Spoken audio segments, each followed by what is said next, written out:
ETF index mutual funds నేర్చుకుని stock మార్కెట్లో రాణించాలనుకుంటున్నారా? వెంటనే ఈ నెంబర్కి కాల్ చేయండి.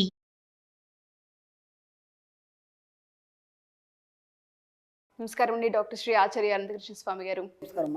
అసలు క్లాసెస్ ఎప్పుడెప్పుడు ఉండబోతున్నాయి? చాలా మంది అడిగేది క్లాసుల వివరాలు చెప్పండి అని. ఒకసారి దాని గురించి. మనకి 2024 14th జూలై మనకి హైదరాబాద్లో ఉందమ్మా. అలాగే 28 జూలై బెంగళూరులో ఉంటుంది. 14th ఆగస్ట్ వచ్చి విజయవాడలో ఉంటుంది. 11th ఆగస్ట్ వచ్చి అనంతపూర్లో ఉంటుంది. అలాగే మనకు 25 ఆగస్ట్ వచ్చి మనకు స్పెషల్ క్లాస్ ఉంది. స్పెషల్ క్లాస్ మ్యాక్సిమం అటెండ్ చేసే వాళ్ళు ఒక రెగ్యులర్ క్లాస్ అటెండ్ చేసే ప్రయత్నం చేయండి. చేస్తే మీకు స్పెషల్ క్లాస్ చాలా బాగా అర్థమవుతుంది. అలాగే 1st సెప్టెంబర్ వచ్చి విశాఖపట్నంలో ఉంటుంది. అలాగే 8th సెప్టెంబర్ వచ్చి తిరుపతిలో ఉంటుంది. అలాగే మన 15th సెప్టెంబర్ వచ్చి మళ్ళీ రాజమండ్రిలో ఉంటుంది. ఏదైనా క్లాసెస్ వీలైన తొందరగా ఎన్రోల్ చేసుకోండి. నమస్కారం డాక్టర్ శ్రీ ఆచార్య అనంతకృష్ణ స్వామి గారు. నమస్కారం అండి. Firstly congratulations, great achievement. అదే మన మనీ మంత్ర బుక్స్ అనేది అమెజాన్లో సేల్ అవుతుంది. Excellent excellent. దాని మీద మనం సెలబ్రేషన్ కూడా చేసుకోవాలి. బ్రహ్మాండంగా విన్నప్పుడు చాలా హ్యాపీగా అనిపించింది. అండ్ వాళ్ళ ఫాదర్ ఆఫ్ మనీ మంత్ర అని గూగుల్లో కొట్టినా కూడా అనంతకృష్ణ స్వామి గారి పేరు వస్తుంది. చాలా బాగుందండి. నాకు అన్నిటికంటే గ్రేట్ అచీవ్మెంట్ ఏంటంటే ఒక తెలుగు బుక్ అనేది మనకు నెంబర్ 1 స్థానంలో రావడం అనేది గ్రేట్. ఇంకా గొప్పతనం ఏంటంటే నెంబర్ 3 కూడా మనది వచ్చి నెంబర్ 1 మణిమంత్ర 2 ఒకటి, నెంబర్ 3 ఏమో అనంతమణి సూక్తులు 2 మనయే రావడం ఇంకా అది నిజంగా కూడా విశ్వం నాకు ఇచ్చిన గొప్ప అవకాశం. Yes, hearty congratulations. Thank you. అమెజాన్లో మీరు ఎవరన్నా బుక్ తీసుకోవాలి అనుకున్నటువంటి వాళ్ళు డెఫినెట్గా తీసుకోవచ్చు. మనీ మంత్ర బుక్ కావాలి అనుకున్నటువంటి వాళ్ళు అవైలబిలిటీ ఉంది. సో కమింగ్ టు సబ్జెక్ట్, 641వ మనీ మంత్ర వీడియో. ఈ వీడియోలో ఏం చెప్తున్నారు? మీరు చాలాసార్లు చాలా సబ్జెక్టు విన్నారు, చాలా ప్రయత్నాలు చేశారు. ఒక స్థాయికి సక్సెస్ అయిన వాళ్ళు కూడా చాలామంది ఉన్నారు మనకి. కానీ ఒక సక్సెస్ అయిన తర్వాత మళ్ళీ ఎందుకో కొందరు పడిపోయిన వాళ్ళు ఉన్నారు, లేదా కొందరు మధ్యలో ఆగిపోయిన వాళ్ళు ఉన్నారు. అంటే అటు ముందుకు పోలేక ఇటు వెనక్కి రాలేక. ఇలా ఎందుకు జరుగుతుంది అనేది మనం ఒకసారి సమీక్షించినప్పుడు చాలామంది ఏం చేస్తారంటే స్టార్టింగ్లో రాగానే ఆ సబ్జెక్ట్ విని అప్పుడు చాలా ఆకలితోనే ఉంటారు కాబట్టి ఆకలి అంటే అప్పులు ఉంటారు కాబట్టి ఖచ్చితంగా స్ట్రిక్ట్గా ఫాలో అవుతారండి. దాదాపు నేను 40 days చెప్తాను. ఆ 40 days చాలా స్ట్రిక్ట్గా ఫాలో అవుతారు. అయినప్పుడు ఏమవుతుందంటే చిన్న చిన్న పనులు మొదలడం అనేది స్టార్ట్ అయిపోతుంది. దాంతో కొద్దిగా డబ్బు రావడం మొదలవుతుంది. ఆ 40 daysలో కొన్ని పనులు అయిపోగానే వాళ్ళు రిలాక్స్ అయిపోతారు మళ్ళీ. ఓకేనా, రిలాక్స్ అయిపోతారు. ఇంకా కొందరు ఏం చేస్తారంటే ఆ అప్పులు తీరిపోయినాయి, అనుకున్న ఒక అచీవ్మెంట్ సాధించిన తర్వాత అక్కడ ఆగిపోతారు. ఇక్కడ ఎందుకంటే నేను అనుకున్న సాధించాను కదా, ఇంతకంటే ఇంకేముంటుంది అనే విషయంలో అక్కడ ఆగిపోతారు.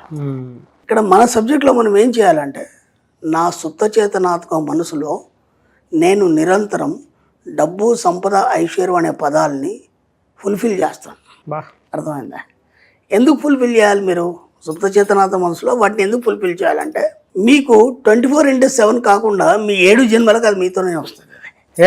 ఒకసారి దాంట్లో అది ఫుల్ఫిల్ చేశారనుకోండి, 7 జన్మలకు మీకు డబ్బు, సంపద, ఐశ్వర్యం మీతోనే ఉంటుంది. ఎంత ఈజీ టెక్నిక్ ఇది, అవునా కదా? అంటే మీరు మళ్ళీ ఈ జన్మ అయిపోయింది, నెక్స్ట్ బర్త్ కూడా బాగా డబ్బున్న వాళ్ళ ఇంట్లో జన్మ తీసుకుంటారు. అంటే అప్పుడు కూడా మీరు ధనవంతుడే, ఆ తర్వాత కూడా మీరు ఇంకా ధనవంతుడే. ఎందుకంటే ఈ జన్మలో అలా ఆలోచనలు, అనుభవాలు ఏవైతున్నాయో అవి గత జన్మ ఆలోచనల అనుభవాలను పట్టుకొని ఈ జన్మ తీసుకోవడం జరిగింది. మనం అంటే మన సబ్కాన్షియస్ మైండ్ ఏదైతుందో పైనల్ గ్లాండ్ గత జన్మలో ఉన్న అనుభవాలను తీసుకొని ఇక్కడికి వచ్చాం కాబట్టి మనం పేదరికాన్ని అనుభవిస్తున్నాం. ఇప్పుడు మనం ఏం చేస్తామంటే పైనల్ గ్లాండ్ని దాన్నే మనం సుప్త చేతనాత్మక మనసు అన్నాం, దాన్నే మనం దివ్య దృష్టి అన్నాం, దాన్నే మూడో కన్నాం, ఇంకా బోలెడు మనకు ఆధ్యాత్మిక పరంగా బోలెడు పేర్లు ఉన్నాయి. దానికి మనం ఏం చేస్తామంటే వీటిని జమ చేస్తాం. మనం ఇప్పుడు ఏమవుతుందంటే మీరు ఎప్పుడైతే జమ చేస్తారో బ్యాంకులో డబ్బు జమ చేస్తే మనకు వడ్డీ ఎలాగైతే వస్తుందో మీ సుప్త చేతనాత్మక మనసులో ఇవి జమ చేసినప్పుడు వడ్డీతో సహా మీకు తిరిగి రావడం అనేది జరుగుతుంది. అంత అద్భుతమైన సబ్జెక్ట్ ఇది. కాబట్టి వాళ్ళు ఏం చేశారంటే ఇంతవరకు ఎక్కడ కూడా మన క్లాస్కి వచ్చారు, ఆ చెప్పిన అఫర్మేషన్స్ ఏవో చేశారు, వాళ్ళకు సక్సెస్ అయినారు, ఆ తర్వాత అక్కడ ఆగిపోయినారు. దాన్ని సంపూర్ణంగా దాంట్లో ఫుల్ఫిల్ చేయలేదు. వాళ్ళకి అవసరమైనంత మేరకే కోరుకున్నారు. ఏమనుకున్నారు, నాకు ఎప్పటి నుంచి నేను బయటపడితే చాలు, సరిపోయింది. అప్పటి నుంచి బయటపడ్డావు. ఆ తర్వాత డిజైన్ ఇవ్వలేదు కదా నువ్వు ఇస్తే కదా నీకు అక్కడ పని అయ్యేది. ఇప్పుడు ఇంట్లో మన పని మనిషి ఉన్నాడు, మరి టీ తీసుకురారంటే టీ తీసుకొస్తాడు, మళ్ళీ ఆయన నిలిచి ఉంటాడు, ఇంకో పని చెప్పాలి వాడికి, అలాగే కారు చూడమని చెప్పాలి, ఆ కారు చూడడం అయిపోతే ఇల్లంతా క్లీన్ చేయమని చెప్పాలి, లేదంటే నేను ఆఫీస్కి వెళ్తున్నాను వచ్చేలోపు నువ్వు పలానా పని చేసి పెట్టని చెప్పాలి. లేకపోతే వాడు ఏం చేస్తాడు, తింటాడు, పడుకుంటాడు కదా. ఈ సుప్త చేతనాత్మక మనసు కూడా అదే పరిస్థితి. దానికి పని చెప్పకపోతే అది ఖాళీగా ఉంటుంది. దానికి 2 పనులు ఉన్నాయి. ఎందుకు, మీ లైఫ్ని కంటిన్యూ నడిపించాలి, జీర్ణక్రియలు చేయాలి, శ్వాస పీల్చుకోవాలి, నీ ఆర్గన్స్ అన్నింటిని మెయింటైన్ చేయాలి. అది తప్ప ఇంకా వేరే పని లేదు దానికి. అదనంగా మనం ఏం చేస్తామంటే ఈ పని పెడతాం మనం. అప్పుడు కదా అది దాని మీదే పడి దాన్ని ఆకలింపు చేసుకొని అలాగే దాని లోపల ఫిక్స్ చేసుకొని మీకు నెక్స్ట్ బర్త్ కూడా మీకు డబ్బు సంపాదించుకోవడానికి లోటు లేకుండా ఇవ్వడం జరుగుతుంది.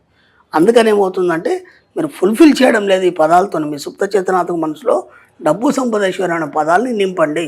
ఆ నింపనంత మట్టుకు ఏమవుతుందంటే మీరు ఏదైతే చెప్పారో అంత మట్టుకే అయిపోతుంది. ఆ తర్వాత మీరు ఆగిపోవడం లేదా ముందుకు పోలేకపోవడం, ఏం చేయాలో ఆలోచనలో మిగిలిపోతారు. అప్పుడు మీకు దారి చూపించే వాళ్ళు ఎవరు ఉన్నారు. మళ్ళీ ఏం చేయాలి? ఇప్పటి వరకు మీకు ఇట్లాంటి పరిస్థితులు వస్తే సపోజ్ ఒక స్థాయికి వెళ్ళారు ఆగిపోయారు, లేదా ఏదో సాధించారు ఆగిపోయారు, ఇప్పుడు మళ్ళీ దానికి పని చెప్పడం మొదలుపెట్టి అర్థమైందా? ఇక్కడ దాకా వచ్చింది, ఇక ముందు నేను ఎలా సాగదీయాలి? జస్ట్ పడుకునే ముందు చెప్పండి, ఇక్కడ దాకా వచ్చింది, దీన్ని ఎలా ముందుకు తీసుకెళ్ళాలి, నువ్వే దారి చూపించాలని చెప్పండి. అనుకోకుండా అవకాశాలు బోలెడు వచ్చేసి ఆ మూమెంట్ అనేది స్టార్ట్ అయిపోతుంది. మళ్ళీ ముందుకు వెళ్ళిపోతారు మీరు. దాన్ని నిరంతరం ఒక తీవ్రత రూపంలో దాన్ని కొనసాగించండి. ఎండ్ ఆఫ్ డెత్ వరకు కాదు కదా, తర్వాత జన్మలకు కూడా హాయిగా డబ్బు సంపాదించుకొని వస్తూనే ఉంటుంది.